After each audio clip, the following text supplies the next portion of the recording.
डाकू खड़ग सिंह का आतंक बच्चों के लिए प्रेरक कथा। बहुत समय पहले की बात है। एक बार खड़ग सिंह नाम का एक डाकू अपने राज्य में लूट मार करके अपने घर जा रहा था। वह जंगल से होता हुआ अपने घर की तरफ आगे बढ़ ही रहा था कि उसे पत्थर पर लेटे हुए एक साधु महात्मा नजर आए। खड़ग सिंह उस साधु के पास गया और बोला, क्या तुम्हें मुझसे डर नहीं लगता? तुम्हें पता भी है मैं कौन हूँ? सारे शहर और राज्य के लोग मेरे नाम से कांपते हैं। मैं ही वो खड़ग सिंह हूँ जिसने हजारों लोगों को मौत के घाट उतार दिया और मेरे क्रोध से सभी परिचित हैं।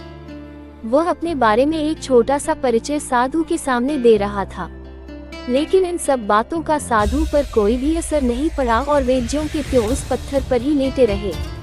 आपको कम सुनाई देता है क्या? सुना नहीं मैं कौन हूँ और क्या करता हूँ? खड़ग सिंह फिर से चिल्लाते हुए बोला। साधु ने कहा, तुम खून खराबा क्यों करते हो? ताकि मैं इस राज्य पर कब्जा कर सकूं और एक दिन मेरे आतंक से देश भी कांपे। डाकू खड़ग सिंह बोला। फिर इससे क्या होगा? साधु ने पूछा। मेरे पास सभी सुख सुविधाएं होंगी, सब लोग मुझसे डरेंगे, मेरे आगे सिर झुकाएंगे। मेरे पास बड़े बड़े घर, नौकर चाकर, संपत्ति, गहने और सभी ऐसो आराम की चीजें होंगी। डाकू ने कहा। फिर इससे क्या होगा? साधु ने पुनः प्रश्न किया। डाकू ने उत्तर देते हुए कहा कि ये सब करने के बाद मैं सुकून और शांति के साथ रहूंगा। साधु ने जवाब देते हुए कहा, खड़ग सिंह, तुम इतना सब करने के बाद शांति और सुकून से रहोगे, लेकिन मैं तो अभी भी वैसे ही आराम से रह रहा हूँ।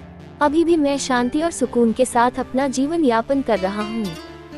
साधु ने पत्थर पर लेटे लेटे ही उत्तर देते हुए कहा और दूसरी करवट लेकर सोने लगा। यह जवाब सुनकर डाकू खड़ग सिंह को पहली बार यह एहसास हुआ कि वह एक मूर्खतापूर्ण और गलत अभियान पर निकला है। उस दिन के बाद से उसने अपना अभियान हमेशा के लिए त्याग दिया।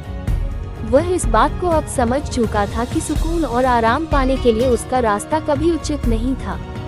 वह हिंसा, क्रोध, किसी को डराकर कभी भी शांति हासिल नहीं कर सकता। दोस्तों, शांति का मार्ग दूसरों को दुख देकर, किसी की खुशियों में आग लगाकर आप कभी हासिल नहीं कर सकते हैं। किसी को डरा धमकाकर किसी का प्यार नहीं पाया जा सकता। क्रोध, हिंसा, दुश्मनी, ये सब गलत भावनाएं हैं। इससे आप कभी सुखी नहीं होंगे और दूसरों को भी हमेशा दुख का सामना करना होगा।